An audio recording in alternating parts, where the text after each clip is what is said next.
Mutumbaxa, meu populacho abençoado, aqui quem fala com vocês é o seu guerreirinho suburbano e hoje, como sempre, acompanhado da nossa Dora Milaje, Stephanie Borges. Epa, rei, oiá, Orlando! Epa, rei, oiá, hoje estamos aqui, uma ventania, né, está se passando nessa nossa gravação, né, aqui dentro e lá fora. Olha, já choveu, já apareceu borboleta nas minhas plantas, eu tô muito animado, eu acho que esse programa vai ser excelente. Ah, com certeza, inclusive eu vou dar continuidade aqui à minha tradição de dedicar os meus programas macumpeiros a pessoas que me são queridas, né? E vou aqui dedicar o programa à minha tia, minha madrinha, que foi minha segunda mãe, né? Irmã da minha mãe, inclusive também, que me criou e que foi a pessoa que segurou a curimba da minha família, pois há mais de 30 anos é a pessoa da curimba, né? A pessoa que foi que manteve a tradição ali funcionando, né? Tanto que hoje a filha dela e eu continuamos, né, o legado dela. Em algum momento isso vai se conectar com outras coisas inesperadas desse episódio, inclusive, né? Com certeza, né? Com certeza, porque como aqui no Benzina a gente não dá ponto sem nó, isso que eu falei de dar continuidade a um legado, né? Melhor, dar continuidade, se inscrever dentro da sua ancestralidade, né? É um tema muito caro dessa orixá sobre a qual nós vamos falar hoje. E é um tema muito caro de um monte de coisa que nós já abordamos ao longo do último ano aqui no Benzina, né? Hoje a gente amarra um monte de coisa que a gente estava soltando aos poucos ao longo dos últimos episódios, né? Pois é, então, assim, as pessoas não se surpreendam se a gente citar alguma coisa ou outra que já rolou em outro episódio dos orixás. Se vocês chegaram agora também não precisam ficar assustados do tipo, oh meu Deus, perdi a bibliografia do Benzina. Também não é assim, né? Tipo, mas é porque, por um acaso, que não é acaso, Oiá tem várias relações com vários orixás e a gente já foi falando sobre isso ao longo de outros episódios. Então, assim, a gente vai até pontuar aqui depois pra quem chegou recentemente, não ouviu todos os episódios dos orixás, também não vai ficar perdido. Mas muitas coisas hoje vão ser alinhavadas, assim, eu diria. E também acho importante dizer que estamos chegando finalmente nos episódios dedicados às Iabás, pois vai ter uma sequência aí, né, das grandes mães. Então, assim, antes de a gente começar, sempre vamos fazer esse aviso para quem tá chegando aqui agora. Você não precisa ser macumbeiro de carteirinha para ouvir e apreciar o nosso episódio. Ele é um episódio onde nós pensamos com os orixás. Nós vamos falar das suas histórias, dos seus itãs, e vamos, a partir dali, desdobrar, a gente pode dizer uma filosofia macumbeira, né? A gente vai começar, quem está nesse processo de escrever um pequeno dicionário macumbeiro filosófico, né, Stephanie, nesse nosso programa. Inclusive, pode ser possivelmente o nome de uma série no ano que vem, né? Vamos deixar isso aqui no ar, né? Então, assim, nós vamos seguir o nosso exercício de filosofia macumbeira e vamos começar a destrinchar aqui várias ideias de como os orixás nos ajudam, nos convidam a imaginar e pensar a nossa vida e as nossas possibilidades fora dessa metafísica ocidental que quer nos aprisionar em rótulos e, enfim, sei lá, caixinhas. Escolha aí alguma coisa onde você não quer ficar confinado. Pois é, mas antes... Recadinhos da paróquia.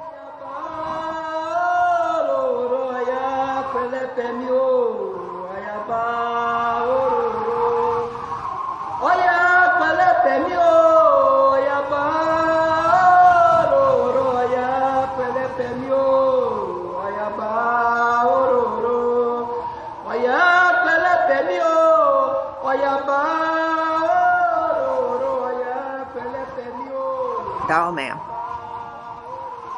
Foi em Abomé que eu senti todo o sangue das guerras do meu pai, e onde encontrei minha mãe Cebuliça, de pé, com as palmas das mãos abertas nos quadris, um seio devorado pelos vermes da mágoa, pedras mágicas repousando nos seus dedos, secos como uma tosse. No quintal dos artesãos que trabalham o latão, 4 mulheres tingem tecidos juntas, fazendo graça do ferro latejante de Exu, mantendo-se ereto e ardentemente familiar no quintal delas. Mudo como um porco-espinho numa floresta de chumbo. No pátio das tecelãs, outros irmãos e sobrinhos estão costurando belas tapeçarias em histórias de sangue. Trovão é uma mulher de cabelo trançado interpretando o Ifá de Xangô, adormecida entre víboras sagradas que não sabem ler, nem comer das oferendas rituais do altar. Minha garganta, na toca da pantera, não resiste. Carregando 2 tambores na minha cabeça, eu falo qualquer idioma necessário para afiar as lâminas da minha língua. A serpente está consciente, embora durma debaixo do meu sangue. Por eu ser uma mulher, independente do que você pensa de mim, vou trançar os meus cabelos, mesmo nas épocas de chuva. Esse poema é de Audre Lorde e está no livro A Unicórnia Preta. Oia balé lariô, oia balé. Oia balé lariô, oia balé. Adamade faragambele. Oia balé lariô. Adamade faragambele. Oia balé lariô. Oia balé lariô, oia balé. Oia balé lariô. Então, Stephanie, a gente estava falando aqui do nosso pequeno dicionário filosófico macumbeiro, né? Mas tem uma coisa que a gente tem feito ao longo desse tempo que gravamos juntos, é investir quase que numa espécie de filosofia da linguagem macumbeira, né? A gente tem insistido muito, por exemplo, na ideia do E, né? De que como as macumbas, né, e esse pensamento popular que o tempo todo a gente está trazendo aqui no Benzina, ele é o regime do E e não do OU. É uma coisa e outra, não uma coisa ou outra. E Exu, o padroeiro desse programa, né, é, digamos, o representante máximo dessa existência do E. Não só ele, né, como seu território, as encruzilhadas, né, esse ponto onde tudo é uma coisa ao mesmo tempo, né? E nesse cenário dessa filosofia da linguagem, eu diria que Oiá representa o 2 pontos. Né? Por que eu estou falando isso? Pode parecer uma doideira, mas é porque o 2 pontos, numa frase, né, ele representa primeiro uma pausa. Né? Ele representa um momento em que você para a leitura, só que é uma pausa que antecipa um avanço. O 2 pontos, ele é uma pausa menor do que um ponto final, porque é um corte abrupto, né? Ele é menos do que um ponto e vírgula, né? Mas assim, então quer dizer que assim, ele está precipitando aquele elemento da frase para um elemento seguinte. Ele estabelece uma conexão, que é uma conexão que não é uma conexão de identidade, porque o dois pontos ele não é um igual, né? Eu acho muito curioso, porque quando você me trouxe essa ideia, né, assim, eu acho engraçado porque parece que nós dois somos, assim, tipo, os loucos da gramática. Sendo que não, né? A gente, na verdade, fica pensando as coisas e a gente acaba enxergando macumba em todo lugar, na gramática, inclusive. Mas, quando você falou isso, pra mim ficou muito... Veio logo essa lembrança de que o 2 pontos ele é uma pausa, porque o que se segue depois dele geralmente é um outro tipo de texto, né? Então, assim, você põe 2 pontos e você começa uma lista, você traz uma citação de outro autor, você demonstra uma outra coisa que você queria colocar no texto, né? Pra fazer uma relação. Mas, assim, depois dos 2 pontos, o que vem é diferente do que vinha antes. Mas não ao ponto de que não tenha relação. Essa que é também a questão fundamental. É uma relação indissolúvel, mas não uma relação de identidade. E aí que vem o ponto. Por que nós estamos falando disso aqui para falar de Oiá? Porque se tem uma orixá que é sempre uma outra coisa, essa orixá é Oiá. Porque quando você vai ver, quais são os elementos de Oiá? Oiá é a senhora do fogo. Oiá é a senhora da terra. Oiá é a senhora das florestas. Oiá é também senhora das águas. Então, assim, ela forma em si mesma 4 elementos. Quando você vai ver os itãs dela, ela está sempre imediatamente relacionada com todos os elementos ao mesmo tempo. Ela também está sempre se transformando em animais. Tem itã que ela vira borboleta, tem itã que ela vira búfala, tem itã que ela vira um elefante. Então, assim, ela tem uma itã que ela vira um coral, inclusive. Sim. Cara, mas assim, tem também um itã que ela se transforma num pé de dendezeiro. Assim, as transformações de Oiá são muitas e dependem das situações e tal. Mas você sabe que eu gosto muito dessa história do coral, porque, na verdade, os corais são os berçários do mar, né? Sim. Tipo, e a gente nunca pensa nisso. Primeiro que a gente não acha nem que coral é animal, né? A gente já dá um defeito na nossa cabeça. A gente já não sabe definir muito bem, mas, assim, realmente são animais. Eu acho que esse itã, ele reforça até esse estranhamento, né? Assim, quando ela vira um coral. Pois é. Ela tá fugindo e aí ela pede ajuda pra Exu e Exu fala pra ela se encolher junto ao mar e transforma ela num coral. Só que, assim, o coral é a origem da vida, né? No fundo do mar, assim, é onde você tem as algas, você tem os animais pequenos que vão alimentar os peixes. Um coral é uma criatura que nunca para de crescer ao longo da sua vida, o que é um negócio muito louco. Então, assim, só da gente podia ficar aqui pirando nesse coral faz muito tempo. Inclusive, esse itã eu contrabandeei pro meu livro. É um dos meus itãs preferidos de Oiá. Tava lembrando de...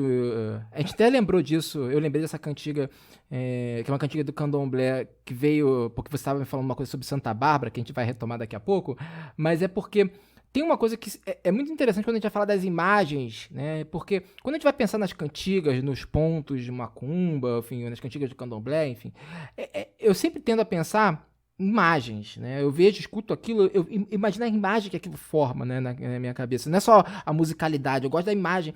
E tem um que fala assim: Emana, mana, que odô sameleuá, como é bela a luz do relâmpago no rio. É muito interessante que todas as imagens, boa parte das imagens que são constituídas, seja nos pontos, ou seja nas cantigas, não é como é belo o relâmpago, não é como o belo vento, é sempre o vento mais alguma coisa, né? É sempre algo, né? O relâmpago, 2 pontos, rio, né? Sempre tem uma coisa que vai levar a outra, né? Então, assim, Oiá é justamente o elemento dessa passagem, né? O elemento que conecta, que faz assim, que é esses 2 pontos, né? Que é essa hesitação. E é uma hesitação e uma excitação, né? Ele hesita e te promove pra frente, né? Ele te leva pra frente na frase. E aí que é uma coisa que é interessante, porque ela, não é à toa que ela é muito lembrada pela sua relação com os ventos, né? Com o movimento, né? Portanto, mas é muito interessante como Oiá, fala Oiá, Oiá, Oiá, é dizendo assim, rápido, vai rápido, vem rápido, vem rápido. Né? Assim, é uma interjeição de velocidade, né? E assim, só pra finalizar com isso, quando a gente vai pensar no toque de Oiá, nos toques de Oiá, né, é interessante ver como são toques acelerados. Quando você vai, por exemplo, para algumas nações do candomblé, onde o toque é uma versão do agueré, o agueré, para quem não sabe, é um toque primordial para Oxóssi. Agueré significa lentidão, né, e é um toque mais arrastado, mais, né, cadenciado e tal. Quando ele vai para Oiá, ele é acelerado e se torna o quebra-prato. Essa referência quebra-prato é justamente por causa dos ventos, né? O Ilu, né, que é também um toque que faz para Oiá, ele também é um toque acelerado. E na macumba, né, na Umbanda, Oiá é a dona do barra-vento. Vou botar aqui um barra-vento.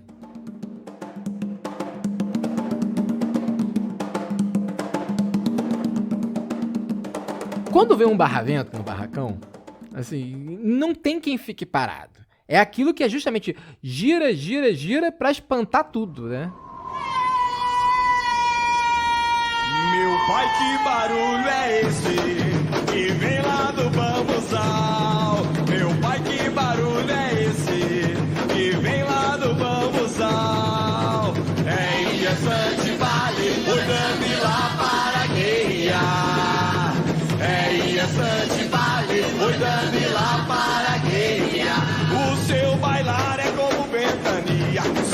rebote como um trovão.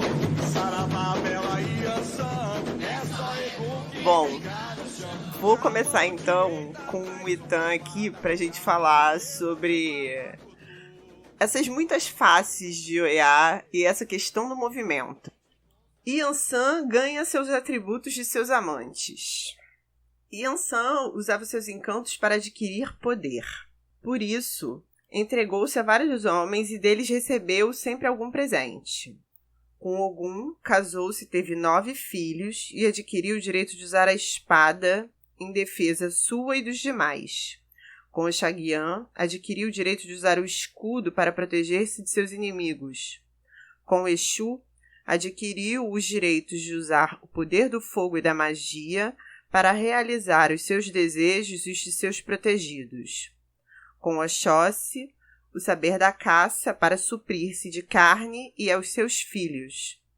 Aprimorou os ensinamentos que ganhou de Exu e usou de magia para transformar-se em búfalo quando ia em defesa de seus filhos. Com Logunedé, adquiriu o direito de pescar e tirar dos rios e cachoeiras os frutos do mar para sua sobrevivência e a de seus filhos. Com Obaluaê, Yansan tentou insinuar-se, porém foi em vão. Dele nada conseguiu. Ao final de suas conquistas, Yansan partiu para o reino de Xangô. Apaixonou-se e viveu com ele para toda a vida. Com Xangô, adquiriu o poder do encantamento, o posto da justiça e o domínio dos raios. Eu já comecei por esse Itan porque ele explica porque todo mundo tem um Itan que conta uma história com Oiá e Yansan. Tipo, agora, se alguém não tinha entendido ainda por que a gente falou que isso ia parecer uma recapitulação, agora já ficou claro que... Mas você sabe que quando eu tava estudando pra gente gravar, que eu li esse Itan, foi que eu pensei engraçado, né? Oiá, ela não só é o agente da mudança pra nós, mas ela traz mudanças, inclusive, nas relações dos orixás entre si. Tanto que a gente falou do Olubagé, né, no último episódio, e quem estabelece que o Olubagé é um momento em que tudo ali é reconfigurado, a origem do Olubagé tá naquele Itan que Oiá vê o Mulu, né, o Obaluaê, e traz ele pra dentro da dança, traz ele pra dentro do xirê ali, pra dançar com os outros orixás. Aquela incorporação de Omulu, que é justamente aquele que resistiu aos encantos, né, de Oiá, é que reconfigura toda aquela relação, e inclusive vai estabelecer, como é que eu posso dizer, uma questão para Xangô, né? Um desafio para o poder de Xangô. Então, assim, o próprio ato dela de trazer outro, né? Mais uma vez, essa função do encontro, né? Essa função do 2 pontos, né? De trazer você tinha aquele estado original dos orixás ali, Oiá infere 2 pontos e na sequência você tem um estado daqueles orixás incorporando o Mulu. E aí você tem toda uma reconfiguração ali, onde Xangô vai ter que dançar, ou Xangô sai, enfim. Então, de fato, isso que você percebeu é concreto. Ela não apenas traz uma transformação para os humanos, mas uma transformação para todos os orixás, inclusive para ela, né? Não, é porque, assim, ela tá sempre se transformando. E ao longo desse programa a gente vai ver vários tipos de transformação, né? Mas, assim, é muito curioso, primeiro, porque eu fico pensando, assim... Aqui tá falando de uma questão de se aproximar dos outros, querendo poder, o que eu tenho uma certa resistência, porque isso pode cair numa leitura... Sabe aquelas leitura rasteira que vai dizer, era interesseira. Mas, na verdade, assim, tem uma grande disposição para aprender e para se aprimorar, né? Sempre tem espaço para outros conhecimentos, para outras experiências. E esse tipo de abertura para a vida é o que a gente precisa quando os ventos de Yansan batem na nossa vida, né? Oxi! Assim, em algum momento... A gente vai transformar isso aqui num confessionário, uma coisa do tipo assim, o momento a relação, o efeito que pessoas de Yansan têm na sua vida, porque eu tenho várias histórias, assim. Porque isso que você falou da transformação, se tem uma coisa que marca, eu acho que essa relação que qualquer um estabelece com filhos e filhas de Yansan, é que essas pessoas não vão passar batida pela sua vida, né? Elas vão causar uma transformação, elas vão te desestabilizar.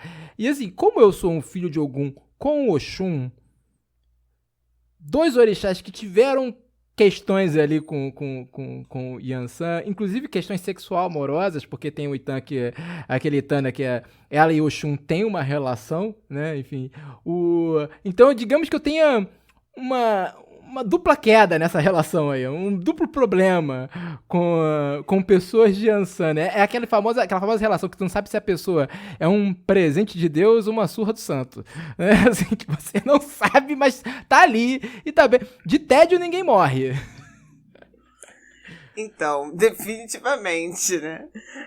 Enfim, mas, por exemplo, todas essas questões das transformações e dos aprendizados, isso é muito legal, porque quando a gente começa a pensar, assim, esses dois relacionamentos que são chave, né, que se repetem nos Itãs de Oiá, que é o casamento dela com Ogum, né, e aí, que é um casamento que, enfim, cumpre sua função ali num determinado momento e que depois ela vai embora. E depois o momento em que ela se une com Xangô. E é muito claro, assim, a própria transformação que se dá, a maturidade dela, né, desses dois relacionamentos, como são coisas que, assim, a personalidade dela é a mesma, mas a maneira como ela encara essas relações são diferentes. Porque, por exemplo, a gente tem uma história, né, de quando Ogum se apaixona por Oiá, que ele tá na mata caçando, e aí ele vê um búfalo, e de repente esse búfalo, né, se desfaz da sua pele, dos seus ossos, e sai de lá uma mulher lindíssima, bem vestida, enfeitada, que enrola aquela pele de búfalo e os seus chifres, esconde num cantinho na floresta, tá lá fazendo suas vendas no mercado. E Ogum fica lá, só de olho. Aí, o mercado tá acabando, ele chega lá, né? Diz que está apaixonado, fala, sou ferreiro, sou caçador, vem viver comigo. E ela, não, muito obrigada e tal. E vai embora. Quando ela chega lá, a pele dela sumiu. Aí ela volta pro mercado. Quando ela chega lá, dá de cara com Ogum. Ué, você? Tô esperando você aceitar casar comigo. Não sei o quê. Dá aquele chaveco. Ela fala, beleza, vou aceitar a sua proposta. Vou viver com você. Mas chegando na sua casa, todo mundo tem que me respeitar. E você não pode contar pra ninguém aquilo que você viu na floresta. Não, eu não vi, eu não sei de nada. Você viu sim, você sabe. E se alguém disser que eu tenho alguma relação com animal, que eu sou um animal, que eu sou uma fera, tá tudo acabado entre nós. Não pode, de jeito nenhum. Ogum chega lá, vira pras esposas e fala, olha, aqui está Oiá, vocês têm que tratá-la muito bem, vocês não podem contrariar, vocês não podem aborrecer. O tempo passa, só que aí ela dá muitos filhos, né, a Ogum, e isso aí vira uma disputa, né, causa um ciúme, um incômodo. Primeiro não pode irritar, né, Oiá. Depois ela dá muitos filhos, o que, né, nessa visão de mundo, né, a possibilidade de gerar muitos filhos era uma coisa muito importante para o status de uma mulher, socialmente falando. Só que aí, o que elas fazem, as outras esposas contrariadas? Elas enchem lá o copinho de Ogum, fazem ele tomar um porre. Quando ele tá bêbado, elas ficam lá perguntando qual é o segredo de Oiá, e aí ele conta da pele de búfalo. e fala que tá escondido dentro da casa. E aí, quando algum sai pra caçar, ou vai lá pra sua oficina, seu ferreiro, elas ficam lá perturbando o juízo de Oiá. Ficam cantando musiquinha no ouvido dela. Falam que sabe onde o couro dela tá escondido. E aí, um dia, essas outras esposas somem. Ela começa a procurar a casa, começa a procurar. Acha, se veste de novo, se transforma no búfalo.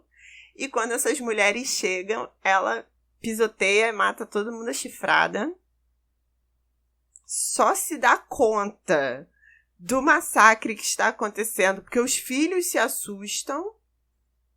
E aí ela tira sua pele de novo, entrega os chifres para os filhos e fala: olha, a mamãe vai ter que ir embora, mas vou deixar aqui esses chifres com vocês, porque quando vocês precisarem da minha ajuda, vocês vão bater os chifres e eu venho como vento para ajudar vocês. Então, assim, só nessa história, você já tem aí, né, toda uma questão complexa de... Uma coisa que eu gosto muito desse Tan é que ele tem um tema recorrente dos contos de fada, que é uma criatura que ela é mais de uma coisa ao mesmo tempo. E que ela não pode deixar de ser mais de uma coisa. Então, assim, para ela ficar sem a pele de búfalo é negar uma parte do que ela é. E, assim, para ela nunca foi um problema, né, ser parte búfalo. O problema são as outras pessoas não saberem lidar com o que ela é. Mas diga aí, Orlando. Não, e isso é interessante, né? Porque é interessante como tem certas leituras, essa que você falou, leituras rasteiras de Oiá, que vão concebê-la muito numa linha de um certo padrão de feminilidade, né? Oiá é muito vaidosa, gosta muito de, enfim, vaidosa, é ciumenta e tudo mais. O que de fato são características, né, da orixá, inclusive a gente vai falar um pouco melhor disso, né, porque é aquela coisa que sempre a gente fala, os orixás, eles têm paixões, eles têm erros, eles têm questões que são muito próximas das dos humanos. Aqui não estamos falando de divindades, né, de entidades higienizadas, sacralizadas, tal como lá do outro lado do muro, né, nós estamos falando aqui de seres apaixonados, né, e apaixonantes. Então, assim, que como tais cometem seus erros, como tais em si mesmo, né? Quando a gente falou disso de Ogum, a gente falou disso de Xangô, né? E Oiá também tem suas questões com relação a isso. Mas acho que é uma coisa que é interessante, que é isso que você falou, que ela é sempre uma outra coisa, né? Ela tá sempre nesse entre, né? Ela não é exatamente... Daria pra dizer que a Oiá é um entre, não um ente. Esse que eu acho que é uma boa definição, né? Esses dois pontos que ficam entre uma coisa e outra. E é interessante de que tem um Itan, né, que quando ela aprende a se tornar borboleta, né, e é Exu que dá isso pra ela, né, enfim, dessas relações que ela teve, e ela fica meio assim, pô, por que eu sou transformada em borboleta, né? E aí o Exu vai lá e faz uma espécie de quando você começa a separar os elementos de uma coisa, ela fala assim, cara, cada uma das suas transformações gera efeitos, né? Então, quando você vira uma búfala, você destrói tudo, cara. Assim, quando você vira, sei lá, quando você vira um elefante, também vai acontecer isso. Então, se você virar uma borboleta, né, que você não quer dizer que você não tô te tornando indefesa, muito pelo contrário, porque ela começa a reclamar, assim, quando eu viro borboleta eu fico indefesa. Ela fala assim, não, cara, quando te transforma em borboleta, muito pelo contrário. Primeiro que ninguém mata uma borboleta, né? E aí, segundo que você vai estar ali vendo tudo, né, ligado em tudo que está acontecendo, e essa informação vai ser muito importante para você, né? Ela pega essa estratégia. E aí tem um ponto que eu acho que e essa coisa de se tornar borboleta e agressividade, essa coisa da borboleta, que é a coisa que você estava falando da feminilidade, né, que é uma leitura muito fácil, muito rápida, apressada que se faz de Oiá, né? É interessante durante a saída de Oiá, né, quando quem já viu Oiá dançando, Oiá, ela dança com uma espada, né, e com o Uruexim na mão. O Uruexim imagina um rabo de búfalo, para vocês que não conhecem, né, e tem um na capa do episódio, então é só olhar para a capa do episódio. Mas ela dança com a espada, né, que ela aprendeu com o Ogum a usar, E ela tem até o ato de guerrear, que é bem parecido até com... É semelhante ao ato de Ogum, mas tem um jeito muito próprio. Mas quando ela dança como uma borboleta, né? A dança de Oiá é como as asas de uma borboleta. Ela vai batendo a espada e o Uruexim como as asas de uma borboleta e espantando os Eguns e espantando tudo pra longe. Então, assim, tu vê que tem ali a conjugação, esse entre que ela é, né? Entre, digamos, aquela imagem da docilidade, vamos colocar assim, da borboleta, mas ao mesmo tempo tá ali a agressividade, essa potência toda, essa intempestividade toda que caracteriza o lado da búfala, vamos colocar assim, né? Da guerra, né? Porque, enfim, ser delicada como a borboleta não impede que se esteja uma guerreira quando precisa, né? A questão é só essa. Mas, assim, uma coisa que eu acho muito curioso é justamente isso. Quando a gente parte para essas visões diferentes em que o registro do único não é o importante. Na verdade, é justamente a possibilidade de ser mais de uma coisa que torna tudo mais interessante. Quando a gente estava conversando hoje para gravar, você falou para mim, você perguntou se eu achava que tinha alguma relação entre Audre Lorde e Oiá. E eu falei para você que não pelo lado que você estava pensando, mas agora acabou de me ocorrer.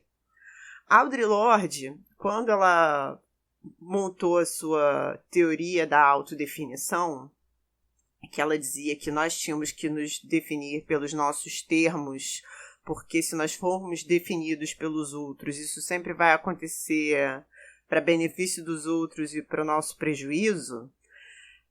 Ela dizia que ela se apresentava como poeta, professora, mãe, lésbica, guerreira e mulher negra, porque ela sempre era todas essas coisas e ela nunca ia escolher uma coisa só para conveniência de alguém.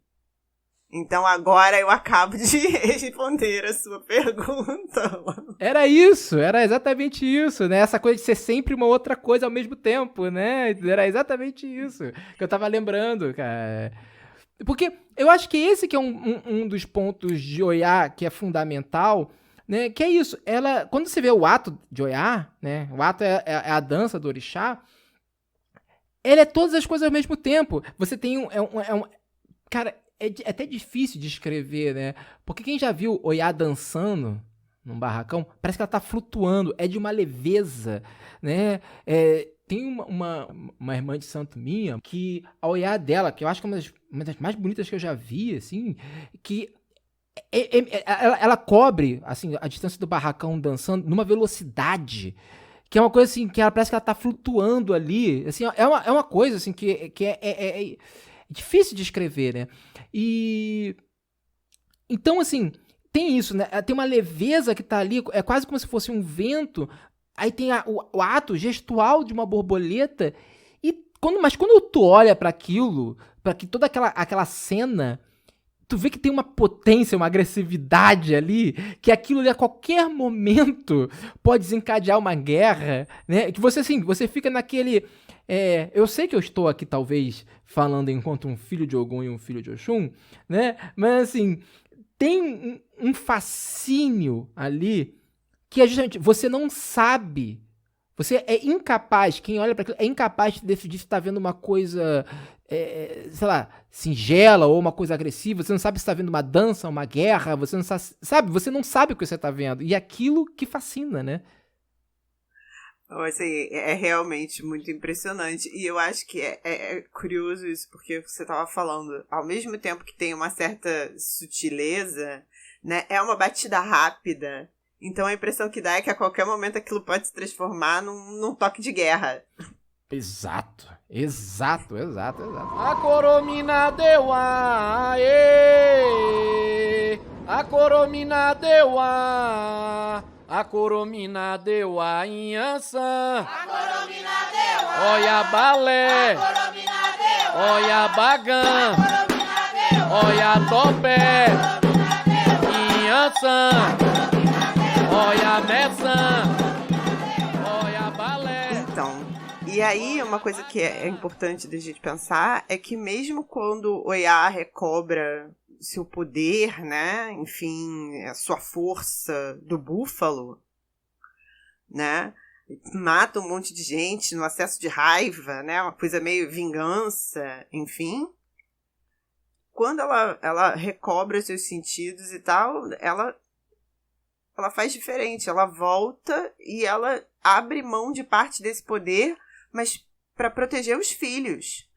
Porque aí, Orlando, você vê só, essa não é uma mãe nem um pouco convencional, né? Ah, mas não mesmo. Digo-se que eu tive uma mãe assim. Eu fui criado por uma mãe assim. Então, sim, eu sei bem. E eu acho, assim, a gente vai falar sobre todas essas questões de maternidade, porque agora a gente vai falar, hoje a gente tá falando de Oiá e depois a gente vai falar de Oxum, que aí já são 2 estilos de maternidade diferentes, quando chegar o momento de falar de Iemanjá também, e a gente vai ver que é justamente assim, nenhuma dessas mães é a mãe abnegada, é a Virgem Maria, né? É aquela mãezinha que abre mão de tudo. Não, elas são mães que têm agência, interesses, desejos. Então, assim, Yansan, ela é a mulher do mercado, ela é mãe, ela é búfala e é guerreira. Não, e é uma mãe que escolheu ser mãe. Né? Porque originalmente ela não podia ter filhos, né? Ela teve que fazer um ebó para poder se tornar mãe. Ela escolheu ser mãe, tanto que é o momento em que ela se torna Yansan, né? Em algumas versões, é a mãe de 9 filhos. Sim, inclusive essa história, né, tem várias versões, mas uma das versões era que para ela conseguir a graça de ser mãe, ela tinha que sacrificar o carneiro, né?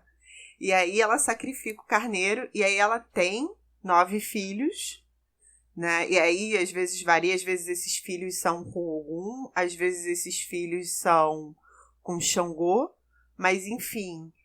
E aí ela se torna Yansan, e aí numa dessas versões é que ela fica tão agradecida ao carneiro porque o ebó deu certo que ela resolve que não vai comer carneiro nunca mais. Mas você vê que, assim, é uma conquista, né? Assim, a gente tem a questão da infertilidade.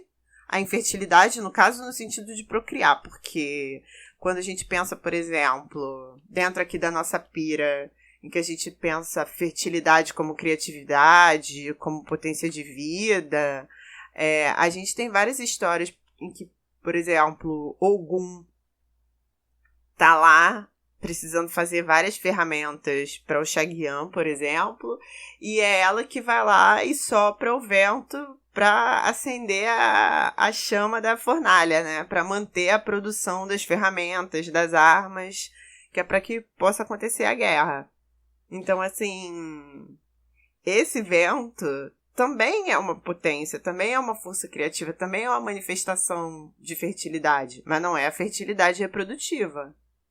Inclusive a dança, né? Enfim, tem um Itan, que é um Itan bem pouco difundido, sobre o papel de Oiá durante a criação do mundo, né? Que a dança de Oiá, que vai conjugando os elementos, porque Oiá carrega dentro de si a potência do todos, né? Assim, esse que é um ponto interessante, porque quando a gente vai olhar para o desenho dos orixás, assim, digamos, você vai ter os orixás masculinos, em sua maioria, ligados a elementos da terra, né? Enquanto você vai ter os orixás femininas ligados a elementos da água. Oiá, ela está circulando entre todos eles. E a gente sabe que a vida se cria no encontro entre os elementos, né? Se os elementos estiverem sozinhos, né? Enfim, é o raio que cai na água, enfim, é a água que vai para a terra. Inclusive, aquilo que você falou de que o coral é o berçário dos mares, né? Enfim, que é meio que o coral, justamente, ele é um ecossistema ali, né? Que ele conjuga todos esses elementos, né? Você tem um elemento de terra, você tem um elemento animal, você tem um elemento líquido ali, né? Enfim, você tem a luz, que é fundamental para os corais, porque, enfim, se você não tem luz, eles morrem. Então, você tem a conjugação completa ali. Então, a gente volta para aquela frase, né? Como é belo o relâmpago, né, no rio. Porque esse que é o ponto de Oiá, né? Então, a criatividade dela que é uma fertilidade, esse que é o ponto, né? Que é diferente de fato, é um outro estilo diferente de Oxum, que é diferente de Iemanjá, né? Que são outras questões. A dela é desse encontro, dessa potência, que não é exatamente o nosso modelo, né? Ainda bem. Pois é. Mas enfim, e aí eu acho que é interessante a gente observar isso, porque assim, a gente de vez em quando vê nas redes sociais essa galera que fica emocionada, e aí vai falar, né, do tipo, não, porque Oiá é a que briga, e não sei o que, só ela que briga, assim, não, né? Até porque tem coisas que ela resolve, às vezes, impondo uma certa autoridade, né? Foi igual quando eu tava conversando com você antes. A gente vê que, assim, quando algum pede ela em casamento, ela vira e fala, olha, mas tenho regras, tenho as minhas condições. Tipo, pra uma mulher fazer isso, né? De falar, ó, até vou casar com você, mas não vou topar tudo, não. Ela já tem que saber certas coisas a respeito de si mesma. Então, assim, eu acho que quando a gente fala de Oiá, a gente está falando muito da consciência do próprio poder. Não é à toa que ela coloca uma condição para Xangô também, né? Pois é. E aí a gente tem um outro Itã, porque tem vários Itãs em que simplesmente Xangô vai lá e, tipo, fica seduzindo ela até fugir. Mas tem uma outra história que é muito boa, que é Xangô tá viajando, aquele esquema dele, né? É o rei, mas de vez em quando dá seus passeios por aí, vai ver o que tá rolando de diferente. Chega lá, vê um palácio muito bonito, assim, quem mora aí? É Oiá. E aí ele, opa, quero conhecer a dona do palácio. Ah, não, mas ela não quer ver ninguém, ela não gosta de receber visita. E, não, mas eu sou o rei, eu quero conhecer a dona desse palácio e tal. E aí Oiá vai dizer, ah, beleza, vamos conhecer então esse rei. E aí, quando chega na casa dela, a primeira coisa que ela vê e fala assim, o que aconteceu com você que você está cheirando a carneiro? E aí ele falou, ah, não, é porque eu vim da minha terra e lá a gente come carneiro. E ela fala, olha, aqui na minha casa não se come carneiro. E ele, ah, mas eu tô encantado por você, queria me casar e tal. E aí ela vira e fala, olha, pra casar comigo, você não vai poder comer carneiro. Ele, não, mas é um costume da minha terra. E aí ela fala, então vamos fazer um acordo. Quando você for pra sua terra comer carneiro, você vai ficar 3 meses lá. E aí só então você volta, sem ter o menor cheiro de carneiro. E aí você fica aqui comigo na minha casa. E aí uma das coisas que eu acho mais maravilhosas desse Itã é que, assim, todos os Itãs que falam, né, de Oiá e Xangô falam que eles eram muito apaixonados um pelo outro. Mas esse é o Itã que diz que eram muito felizes, mas moravam em casas separadas. Não coabitavam o tempo todo. O que é uma boa solução, né? Mas, cara, esse Itã, eu acho que tem um ponto de Umbanda que...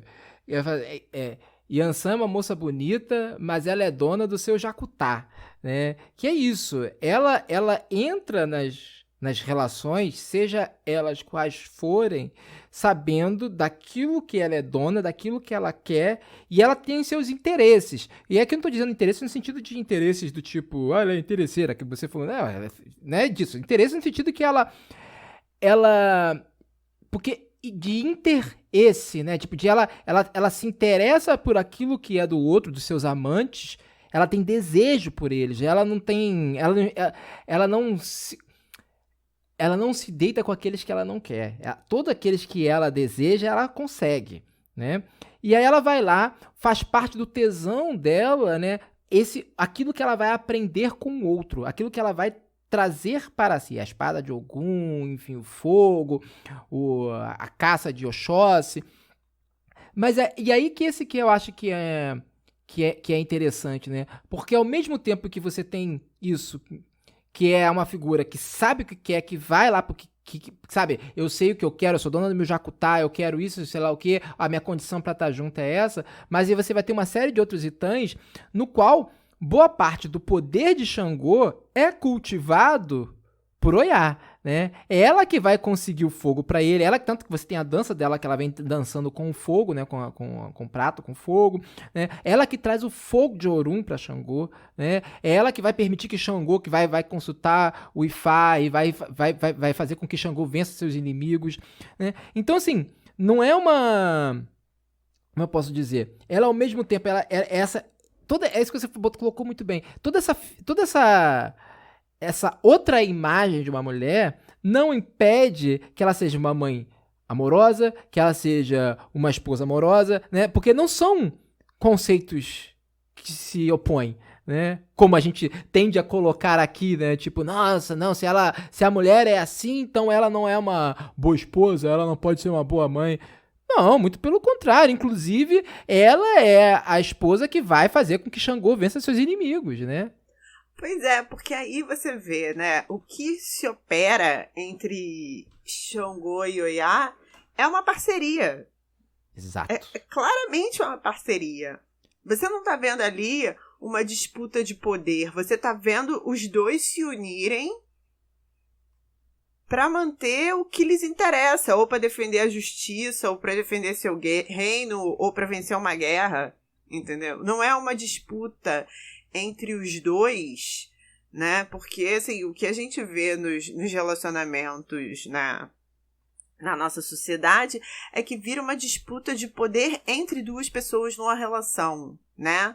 Aquela coisa, sei lá, manda quem pode, obedece quem tem juízo, quem gosta mais, não sei o quê. Tanto que, assim, eu acho muito engraçado que volta e meia eu escuto algumas amigas minhas falando assim, porque eu tenho que ouvir que eu não estou namorando porque eu sou independente demais. Eu também já ouvi muito isso na minha vida.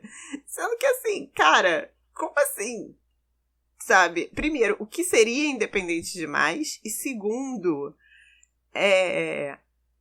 em que aspecto isso é ruim, né? Tipo, você quer um independente ou você quer uma parceria? Porque pra quem quer parceria, né? E uma coisa que, enquanto você tava falando, me veio, que eu também acho que é muito importante pra gente pensar relações afetivas, é o seguinte: Oiá, ela tem uma curiosidade genuína pelos seus amantes, porque você só aprende alguma coisa com alguém se você realmente se interessa por aquele alguém. Então, para uma pessoa te ensinar alguma coisa que é tão característico dela como, sei lá, aprender a usar a espada de Ogum, entendeu? Sabe? Para a pessoa te dar um saber que ela considera tão caro, tão importante, é porque ela sente que você tá junto e é porque você tem uma curiosidade genuína de prestar atenção naquela pessoa até você aprender alguma coisa com ela. E eu acho que isso é uma coisa que a gente tem visto se perder hoje em dia, porque as pessoas falam assim, eu quero um relacionamento em que eu me sinta seguro, que gostem de mim, que me tratem bem, não sei o quê. Mas você tá prestando atenção em quem tá do teu lado? Você tá fazendo a mesma coisa? Você tá chegando junto ali na parceria? Né? Porque é fácil, assim, querer várias coisas boas, mas assim, chegar junto ali, compartilhar, né? Esse que é um ponto também, inclusive, dessa coisa dos relacionamentos com filhos e filhas de Oiá, porque essa é a condição plena do relacionamento, sempre. Ou você se relaciona nos termos de uma parceria, ou não rola, querido. Ou assim, tipo, não vai ter jeito. E aí tu vê como Oiá impõe, esse que é um ponto, né? Esses são os limites dela, né? Ela impõe isso pro Ogum, pra Xangô, né? Ou as coisas vão se desenhar desse jeito, ou você vai lá, você bem tratada, você não vai contar pra ninguém que eu viro búfala, ou você vai, você não vai comer carneiro quando você estiver aqui, porque eu não posso ter carneiro, eu tenho, enfim.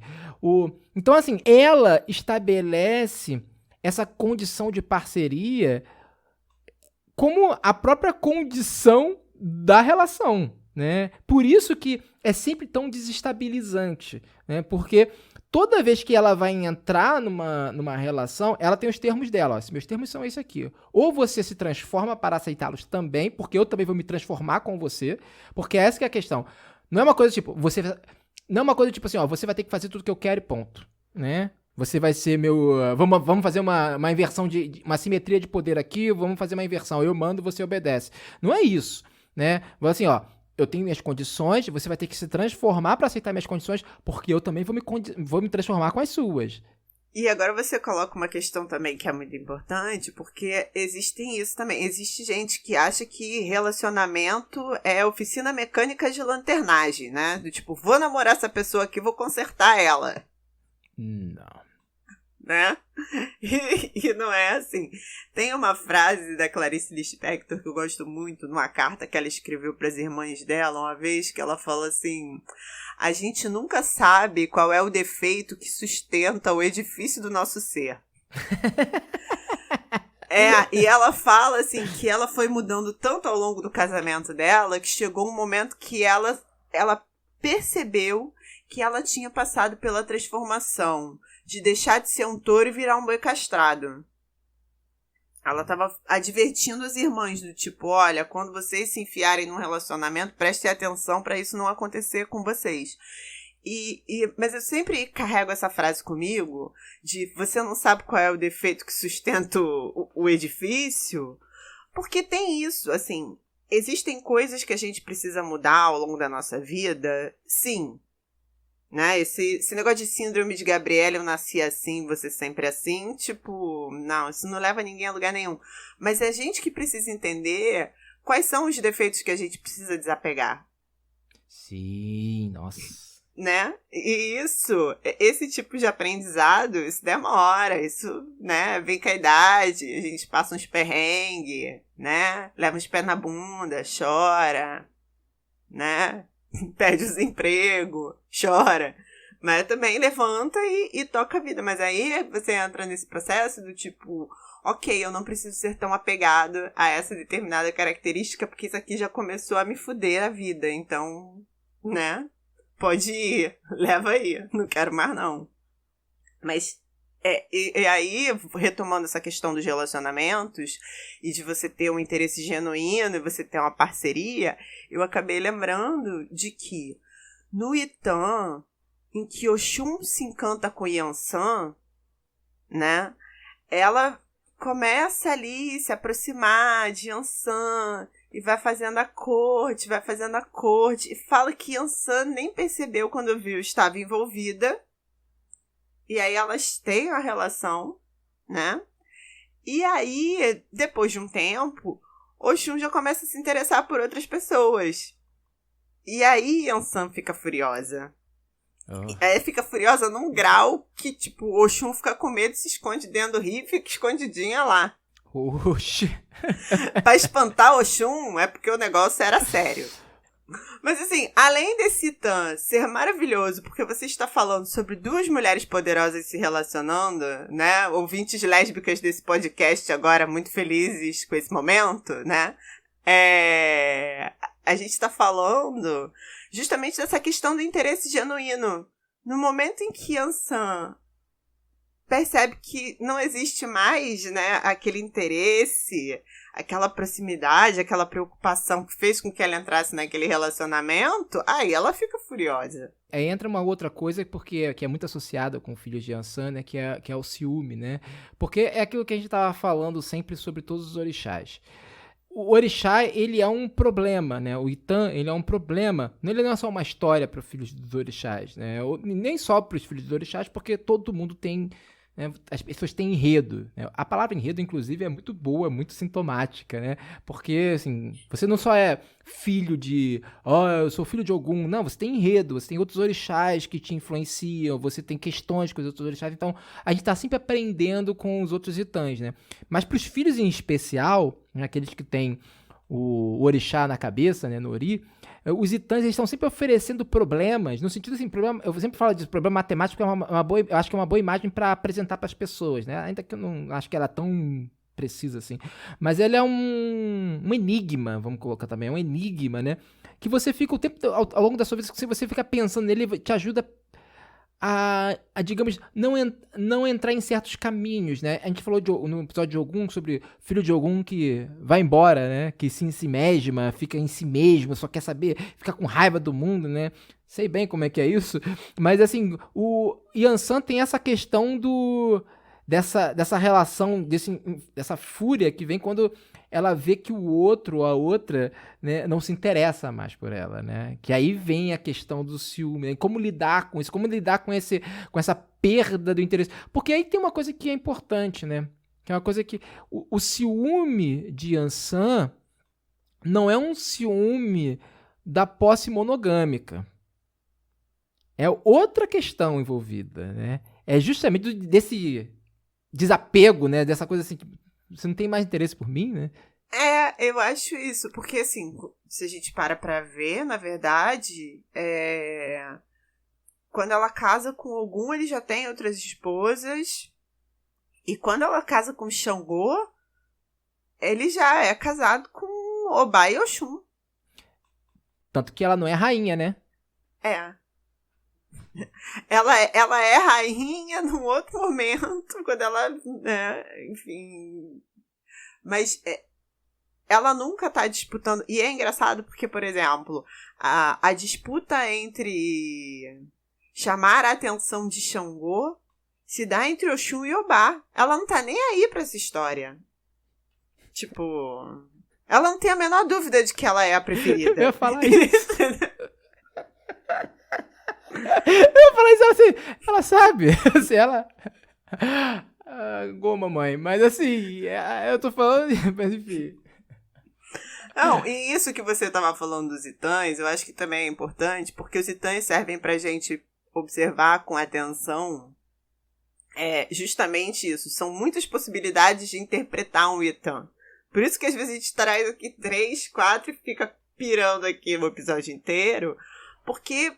É sempre uma interpretação muito sutil, que é assim, né? Te dá umas características, te dá uns ensinamentos de como aquele orixá é, mas assim, se passar um pouquinho ali, é igual sal, né? Boa, tem uma boa, medida. Se boa. botar demais, aí Perde o negócio começa a ficar esquisito. Perde entendeu? perde a mão. É isso. Então, o Itã, ele serve... pra ajudar a gente a achar a medida do sal, né?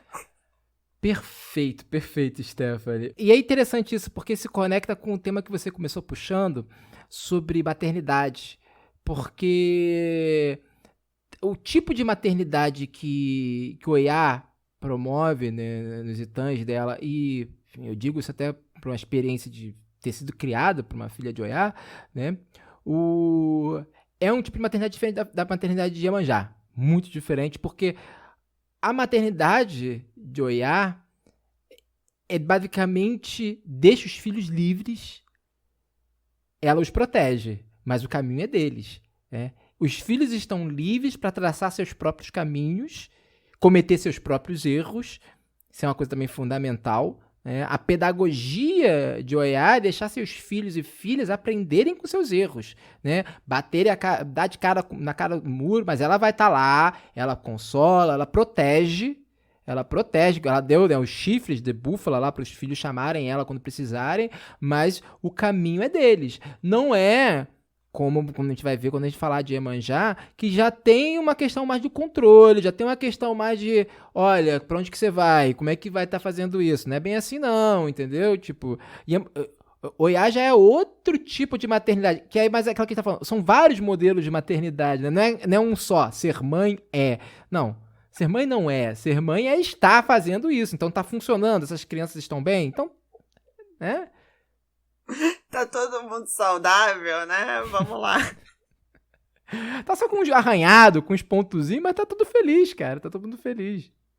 Então, e isso é uma coisa importante sempre da gente pensar, porque é isso, assim, tanto que a gente não tem uma grande mãe, a gente tem várias grandes mães, porque são muitas possibilidades e cada uma delas, inclusive, tem seus desafios, né? No caso de Oiá, o desafio era gerar.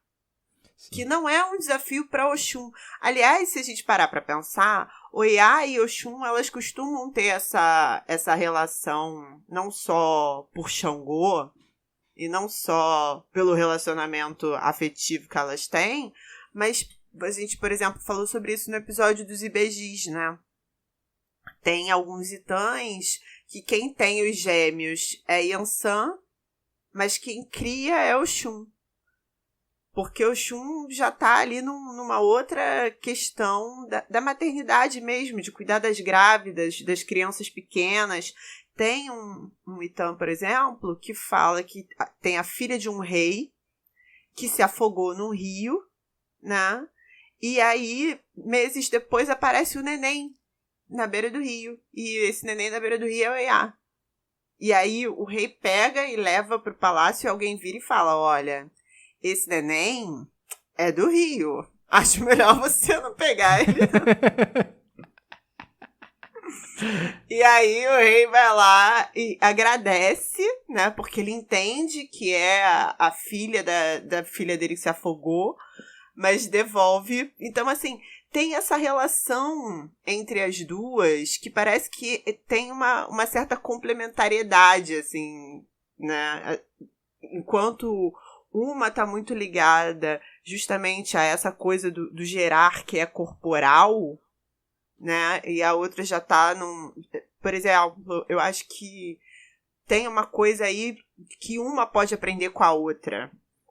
Sim. E por isso que elas têm esse relacionamento que volta e meia, ou elas brigam, ou uma protege a outra. Porque tem, por exemplo, uma história de que Oxum tinha ciúmes de Oiá porque muito bonita, chamava muita atenção e tal. E aí pede pro carneiro mandar uns braceletes envenenados pra ela. E aí Oiá desconfia, fala, então, tem alguma coisa errada aqui com esse presente. E aí bate um vento lá na caixa, a caixa abre, ela olha, vê aqueles braceletes, fala, tem alguma coisa errada. Decide que não vai usar. E fica com raiva do carneiro, porque o carneiro foi lá e levou aquele negócio envenenado pra ela. Então essa é uma outra versão de por que Oiá detesta carneiros. Tem uma... Esse é interessante porque volta de novo, porque o carneiro vai aparecer no ebó, que ela tem que fazer pra manter a maternidade, né? Então o tema da maternidade continua ali, né? Dessa oposição dela com Oxum, né? E é uma coisa que... E acho que é uma coisa que eu tava pensando aqui, quando você tava falando, porque até nesse modelo de... Isso fica muito explícito na forma como Oiá cria e cuida de seus filhos, né? Inclusive esse papel de cuidar dos seus filhos é reproduzido no momento da iniciação, né? Que é Oiá que vai espantar os eguns, né? Enquanto as pessoas estão sendo iniciadas dentro do barracão. Pra quem não sabe, quando a pessoa está sendo iniciada, ela está nascendo de novo. Então ela é tão indefesa quanto um bebê, né? E aí nesse momento ela tem que ser super protegida pelos orixás. E quem tá lá espantando os eguns, e aí daqui a pouco a gente vai falar sobre esses eguns, o que são os eguns, muito rapidamente, né? Mas a gente vai. É Oiá. O papel dela é proteger as crianças, né? Enfim, é proteger os seus filhos. E aí que vem acho que é um ponto que é interessante, né? Porque tanto em Oiá, me parece que ela nunca aceita em seus relacionamentos que as pessoas não sejam como ela. Mas esse não sejam como ela não é uma coisa tipo, você tem que ser igual a mim. Não. Ela não aceita que ela esteja se relacionando com pessoas ou seres, e aí vai de amantes a filhos, sem estabelecer qualquer, enfim, relação entre eles, mas no sentido de outras pessoas com que ela se relaciona, que eles sejam capazes de serem livres, de porem seus próprios problemas, né, de cometerem seus próprios erros, e que tenham um interesse genuíno tal como ela tem por eles. Então, assim, basicamente as condições em que ela vive é a condição dos outros também, né? E aí tem tudo a ver com essa questão da liberdade, né, cara? Eu acho que, assim, uma das ideias que sempre me vem quando a gente pensa em Oiá é justamente valorizar uma condição de liberdade, de ir e vir, porque você vê que, assim, ela é disputada, né? Ela é disputada, assim, Ogum e Oxaguian. Oxaguian também fica lá, né, fazendo a corte, leva a esposa do amigo embora. Xangô fica lá cortejando, manda presente, e tal, até a hora que ela vai.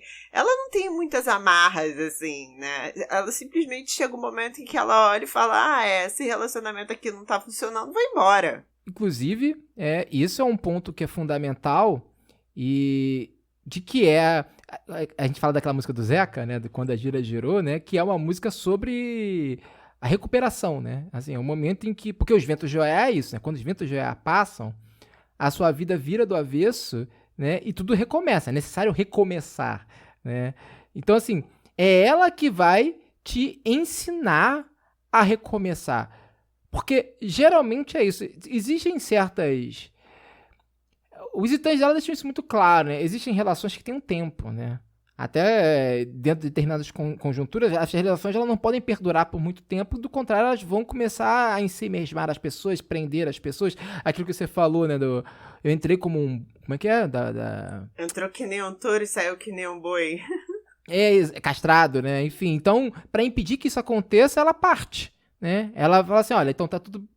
Foi legal, mas vou pra outra agora, né? E isso funciona pra vida, né? Se tem uma... ela tá sempre virando outra coisa, e essa é uma mensagem que ela deixa pros filhos, mas não apenas pros filhos, mas pra todo mundo que se afeta pelo axé de Oiá, né? E pela imagem dela, pelo que ela ensina, porque ela nos leva a pensar, que é isso, essa capacidade de se recompor, né? Dessa capacidade de falar assim, às vezes os ventos de Oiá passam, levam tudo embora, viram a nossa vida do avesso e a gente fica, nossa, perdi tudo. Mas a gente perde para recomeçar melhor, pra gente recomeçar de outro jeito, né? Muitos dos problemas vêm da gente tentar, às vezes, tentar emular aquilo que veio antes. A gente falou isso no episódio da Butler, né? A gente ficar apegado àquilo que já morreu, que já foi, que já pereceu, né? Não, é a gente aceitar que as coisas mudam, né? E tentar viajar, né? Embarcar nessa mudança. Proteger no bambuzal de inhação das mandingas que lançaram sobre mim. Me protegi no bambuzal de inhação das mandingas que lançaram sobre mim. Ela é o vento e traz toda a bondade, e nos seus raios destrói toda a maldade. Epa, rei, Beloia, virou o tempo para ela guerrear. Epa, rei, Beloia, a nossa banda, ela é grande orixá. Epa, rei, Beloia, virou o tempo para ela guerrear. Epa, rei, Beloia, a nossa banda, ela é grande orixá. Você tava falando aí sobre os ventos de Oiá passarem pela nossa vida. Eu lembrei daquela conversa que a gente tava um pouquinho antes de começar, que é Santa Bárbara. Que é o choque que eu levei quando eu vi a imagem de Santa Bárbara. Por quê?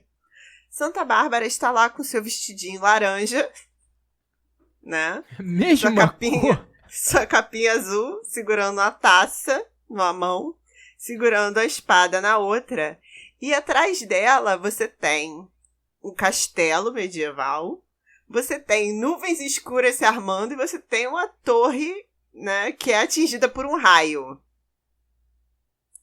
E aí, assim, quando eu vi, eu já falei, bom, faz todo sentido, né? Essa tempestade aí, esse raio e tal.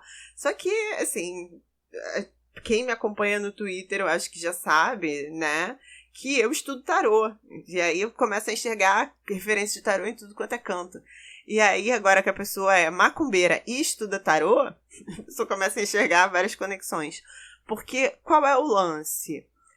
O tarô, ele é baseado numa série de iconografia medieval mesmo. Então, faz todo sentido você ter algumas imagens que às vezes aparecem. Por exemplo, o cálice, que é uma coisa sagrada no catolicismo, que aparece para representar o elemento da água nas cartas. Mas isso vai ser uma piração para outro dia. Mas a torre sendo atingida por um raio, Orlando... ela é o clássico do Arcano 16, que é a Torre Fulminada. E essa torre, ela é a carta da mudança na vida que não se pode evitar. Porque no tarô existem várias cartas associadas à mudança. A gente tem a carta da morte, que é o fim de um ciclo, ou a gente tem a roda da fortuna, que são, né, as voltas que a vida dá. Um dia você tá por cima, um dia você tá por baixo, uma hora você tá subindo, uma hora você tá descendo. Agora, a torre é quando algo na sua vida que você não tem como controlar desmonta. É o imprevisto, é o raio que cai na sua cabeça, e aquela torre, aquela construção, que era o que você entendia por segurança, estabilidade, aquilo a que você estava extremamente apegado, aquilo desmonta e, entendeu?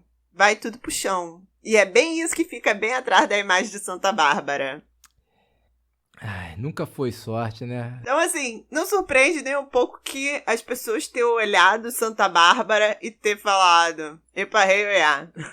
Aquilo é o moiô, né? É aquilo, é esse conceito da filosofia Banto, né? De que olha para um elemento, engloba ele, né? Tipo, ó, vê Santa Bárbara, aquela iconografia, come aquilo, né? Literalmente, né? Porque Exu que faz esse processo, né? Exu é aquele que tudo devora aquela imagem e extrai daquilo ali o que define o Oiá, que é essa, justamente, vai olhar para aquilo, ó, isso é mudança, cara. Ou é mudança é Oiá, não tem erro. Até isso é importante sempre frisar, e a gente vai voltar isso em outros momentos, de que esses processos de sincretização, eles não são arbitrários, né? Muito pelo contrário, assim, as coisas não ficaram desse jeito a troco de nada, né?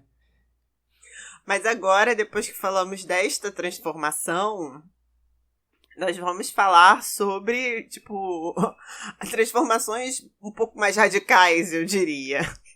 Que são inevitáveis, né? Esse que é um ponto, que são inevitáveis.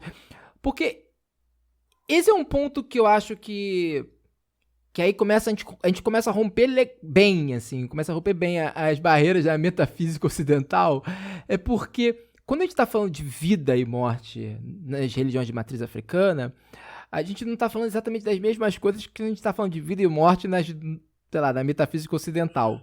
Porque às vezes uma pessoa que morre, ela pode estar mais viva do que uma pessoa que está carnalmente viva, né? Então, assim, esses processos são bem complexos. Mas existe uma figura que, a gente não vai entrar nisso agora, mas existe uma figura que é o Egum. O Egum, basicamente, ele é o que resta, né? Depois que nosso corpo morre, né? É como se fosse... O Egum, ele não é exatamente o espírito nos termos ocidentais, né? Porque, enfim, ele pode ser dividido. Ele, na verdade, é uma espécie de concentração consciente do nosso axé, né? Ele é como se fosse uma imagem do nosso axé consciente, com as nossas memórias, enfim. É a gente ali, mas não é exatamente porque ele vai se distribuindo também, ele vai deixando cópias, ele vai se transformando, enfim. Então, mas a questão fundamental é que o Egum, ele é um ser cuja existência é marcado por todo um passado, né? Ele é basicamente um ser do passado, porque ele é uma pessoa que já morreu, né? E aí, os Eguns, eles colocam um problema, no sentido aí agora um problema mesmo, né? Para nossa existência aqui, porque existem Eguns e Eguns. Tem aqueles Eguns que seguem o seu fluxo, que seguem o seu caminho, né? Que vão para o Orum, retornam para o útero de Nanã, são despidos de suas memórias, o axé é liberado no mundo. Tem aqueles que voltam, né? E se transformam, né? Vão pro Egungun, se tornam Egunguns, né? Se tornam, digamos, os ancestrais. Vou colocar isso em linha muito direta, né?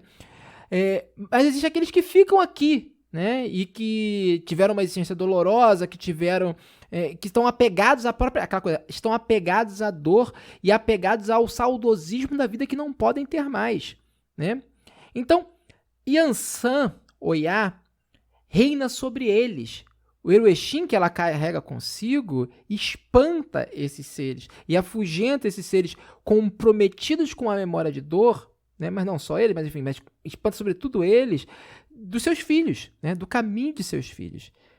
Porque uma coisa que a gente estava falando que Yansan é mãe, né? Ela ganha esse nome quando ela vira mãe de 9 filhos, né? Mas tem um momento em que ela se torna Oya Mesen Orun, né? A mãe dos 9 espaços de Orun, que é o rio Níger, né? Que tem 9 braços, cujo centro, que é a ilha de Oya, é vista como uma passagem para Olorun. Diz-se que quando as pessoas morrem ali, é por ali que Yansan, e cabe a Yansan, cabe a Oya, o papel de carregar os eguns para o Orun, né? Para os pés de Olodumaré. Então, assim, essa relação que ela tem, é interessante pensar nisso, né? De que ela, essa que a gente estava falando o tempo todo, né? Ela é esses 2 pontos, né? Essa pausa, essa hesitação e essa excitação, né? Ela também faz esse papel até no pós-vida, né? Ela pega os eguns e leva para outro lugar, né? Ela transforma os eguns. Ela é o elemento de conexão e reconexão com os eguns. Por isso que ela tem um papel também muito importante no culto de Egungun, né? Porque ela que traz a ancestralidade, né? Ela que faz a linha da ancestralidade, que é justamente essa relação que nós temos com aqueles que vieram, que nos antecederam, né? E assim, existem aí várias versões de como, né? Que aí é quando ela se torna rainha, né? Ela é a rainha dos eguns. Tipo, o domínio, né? O reino de Yansan não é exatamente o reino material como era o de Xangô, mas inclusive, essa faz parte de uma aliança, é uma coisa fundamental, né? Porque, assim, Xangô tem pavor da morte, né? E ela não só, ela pode tanto espantar os eguns do caminho dele, como ela pode deixar os eguns lá pra perturbar o juízo dele e deixar ele trancado dentro de casa. Né? A gente falou disso no episódio de Xangô. Então, assim, tem essa história, né, de que o Baluaê pode ter dado esse poder a ela, né, a história que você contou bem no início do episódio, de quando ela vai dançar com ele, né? E também existem outras versões. Em uma das versões, inclusive, é que ela é a senhora dos eguns, porque como ela deu o ebó para ter filhos, um dos filhos dela era Egungun. E aí é por isso que eles obedecem a ela. Esse essa versão. A gente não vai conseguir entrar no que é Egungun aqui, porque seria um episódio todo à parte. E aí tem muito segredo de Roncó envolvido aí também nisso, né? Segredo de Roncó é assim. Nem tudo é feito pra estar em livro e ser comentado em podcast ou estar na internet. Então, assim, tem que entender bem do que pode se falar ou não de Egungun, mas basicamente vamos chamar de culto de ancestralidade. Vamos chamar assim, né? Culto de ancestralidade, né? Dessa relação que os viventes têm com aqueles que os antecederam. Mas, enfim, e aí você vê que até essa relação da maternidade de Oiá também tem uma relação com a morte. Tem uma dobra, né? Ela dobra, né? Ela tá sempre dobrando isso, né? Sim. Assim, são todas as transformações. Porque é aquilo, assim, a gravidez, ela é uma transformação porque o corpo da mulher é totalmente afetado. O parto é uma transformação porque no momento você não tem um bebê e outro você não tem mais.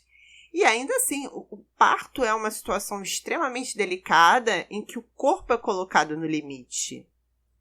Não é à toa que a gente tem figuras de mães terríveis ou de mães que são íntimas da morte. Porque, infelizmente, acontece, né? Mulheres morrem dando à luz ou crianças nascem mortas, enfim. Então, assim, a gente não fala muito sobre isso na nossa... na nossa sociedade, porque as pessoas têm pavor de discutir isso, mas eu acho que essa própria ideia, né, de que, assim, quando ela finalmente se torna mãe, ela também está lidando com a proximidade da morte. Inclusive, isso se reflete na relação que se diz, Oiá tem uma relação com os abicus, né, com os Abiku, que são essas crianças que morrem antes dos 7 anos, enfim. Justamente por isso, né? Enfim, ela tem uma relação profunda com esses seres de Ebe-Orum, né, com a corte de Orum, né, aqueles que vêm para a Terra, mas para voltar para lá, para Orum, né, muito rapidamente, justamente por isso. E, inclusive, volta para aquela complementaridade que se tem com Oxum, né? Porque tanto que você vê isso muito explícito no Itan, né, sobre a criação dos Ibege, né? Quem dá a luz é Oiá, né? Mas quem cria e cuida é Oxum. Enfim, e Oiá é interessante porque esse Itan, inclusive, termina com Oiá recuperando as suas roupas para se tornar animal novamente pela mão dos Ibege, né? Assim, é muito interessante porque a maternidade não a impede de ser aquilo que ela é, né? Muito pelo contrário, é pela maternidade que ela vai reconquistar o direito de ser aquilo que ela era antes, né? Pois é, porque são os filhos que encontram a pele dela escondida, né? Esse Itan é muito bonito, realmente. Não só você vê que a maternidade não nega, mas, assim, como os filhos têm um papel ali de fazer com que ela reencontre alguma coisa que ela considerava perdida e que é importante em quem ela é. E isso a gente vê, inclusive, na questão da ancestralidade, né? Que é uma questão muito complexa para a gente abordar aqui, né? Especialmente dessa linha das religiões afro-brasileiras, né? Mas é aquilo, assim, toda essa gama de seres que já passaram pela Terra, eles não poderiam ter mais efeitos sobre a Terra, sobre a vida, se não fosse pela conexão dele com os vivos, né? Porque, do contrário, sem essa conexão com os vivos, com os viventes, vamos colocar assim, eles seriam pura repetição daquilo que veio antes, né? Os viventes, por sua vez, precisam do fundamento, né, que os seus ancestrais trazem para que eles possam inscrever no mundo a sua própria diferença. Porque é aquilo que a gente falou no episódio anterior. Aqui não é o domínio da imagem e semelhança, tal como no regime cristão. Aqui é um mundo da diferença intensiva, né? Todos nós somos o nosso orixá mais um.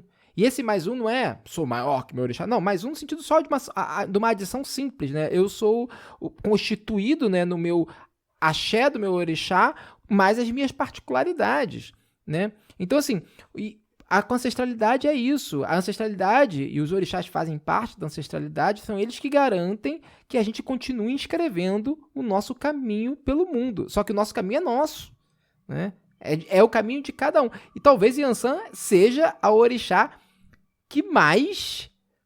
que deixa isso mais explícito, né? Porque Yansan, no fim, ela é o ar que a gente respira, né? E é aquilo que a gente precisa para poder criar. É o ar, é o fôlego, né? Não é à toa que é o vento que alimenta a chama da fornalha, né? Vou nem falar em nada como filho de Ogum aqui, né? Que minhas fraquezas. Mas, assim, isso que você estava falando, né, sobre a ancestralidade, porque é bem isso, assim. A gente trabalha num regime em que, ao mesmo tempo em que você, dentro do terreiro, eles dizem pra você que você tem que ser fiel a você mesmo, né? Você tem que se parecer com você não tem que se pautar por desejos outros, por ilusões, enfim. E essa fidelidade com a gente mesmo é o Oiá que ensina. Sim. Né? Porque, assim, estamos aqui contando vários momentos em que a questão dela é exatamente essa.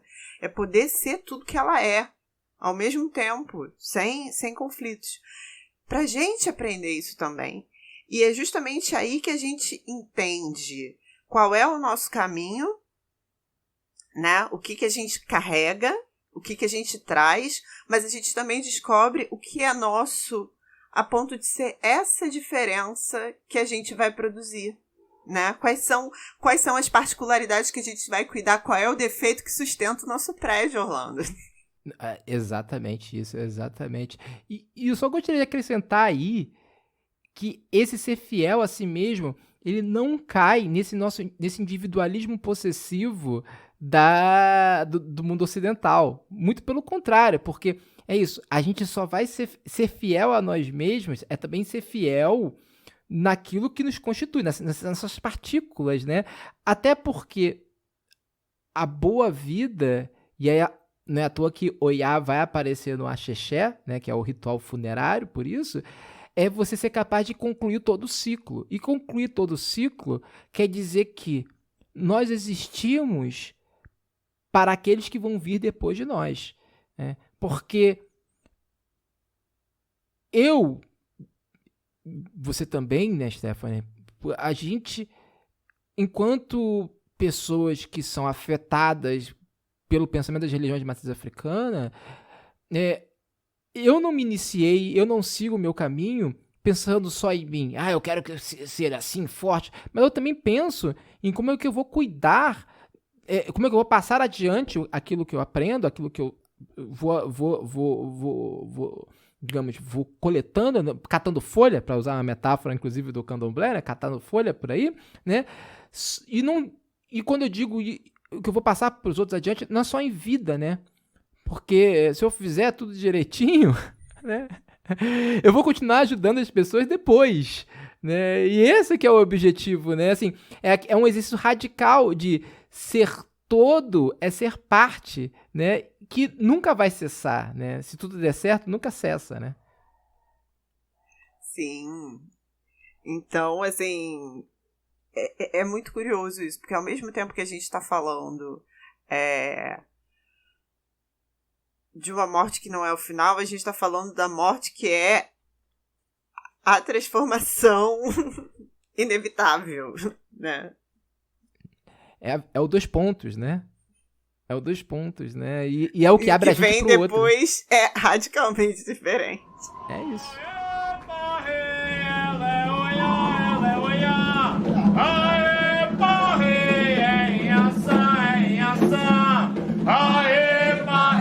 Quando em ação vai pra batalha, todos os cavaleiros param só pra ver ela passar.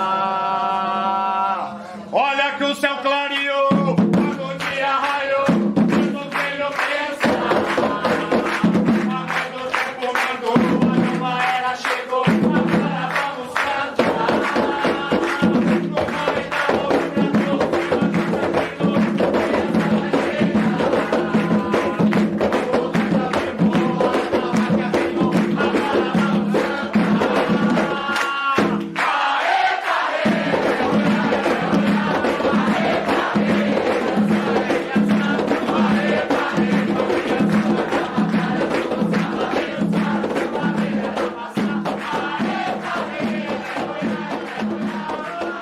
Salve, salve, meu povo leal. Então, imagino que vocês tenham apreciado esse nosso episódio totalmente dedicado à Senhora dos Ventos, à Senhora das Águas, à Senhora do Fogo, à Senhora da Terra, pois Oiá é tudo isso ao mesmo tempo, como vocês bem puderam ouvir. Então, vou aproveitar aqui para esse segmento final, como já é de praxe, para dar aquela passada de chapéu, pois somos um podcast 100% independente. Isso significa que dependemos exclusivamente do apoio, né, de nossos padrinhos e de nossas madrinhas. Então, se você aprecia o nosso programa, se você gosta daquilo que estamos tentando produzir aqui, eu peço a você que visite www.padrim.com.br/benzina, e se você não anotou, não tem problema, pois o link está sempre na descrição do episódio, e veja se lá tem uma faixa de apoio que caiba no seu bolso.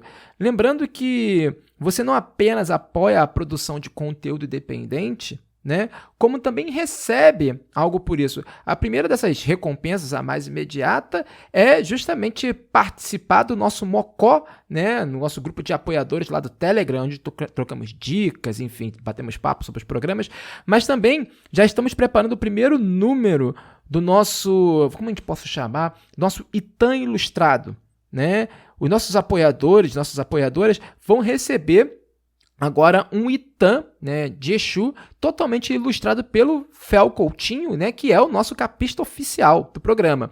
E o próximo vai ser Ogum e assim por diante, até fechar o xirê inteiro, como também estamos tentando fazer aqui no nosso podcast.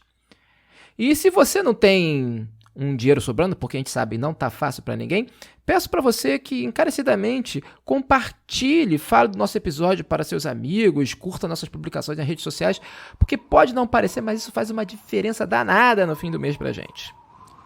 Dito isso, lembro, nunca foi sorte, sempre foi Exu. É Maodo, lago mede, ó dundum assoró, balé, rei. É Maodo,